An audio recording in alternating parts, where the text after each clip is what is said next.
કે પડખામાં તું પોઢાડતી અને હેતનો ફેરવીન હાથ પણ છોડવો ગમે નહીં સાથ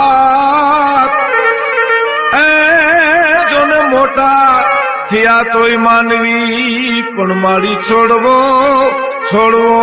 પડે નહીં જોને સાથ અરે રે વો તો મોટા થયા તોય માવડી હે માં તું માથે હેતનો હાથ ફેરવી અને પડખામાં પોઢાડતી હો અને તારા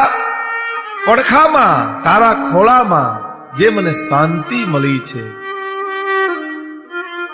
એ મને અવિરત કાયમને માટે યાદ છે માં અસંખ્ય દાખલા છે જેમ બને એમ કવિનું કેવું એવું છે એક માની આશીષ મેળવવું માણસને બસ માની આશીષ મળી જાય ને પછી એને કશું મેળવવાની જરૂર નથી માની આશીષ મળી જાય એની સાથે એને દુનિયાની તમામ સમૃદ્ધિ મળી જશે કારણ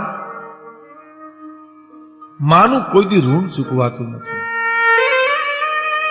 એના અસંખ્ય દાખલા રામાયણમાં છે મહાભારતમાં પણ છે ઇતિહાસને પાને પણ અમર દાખલા ઘણા છે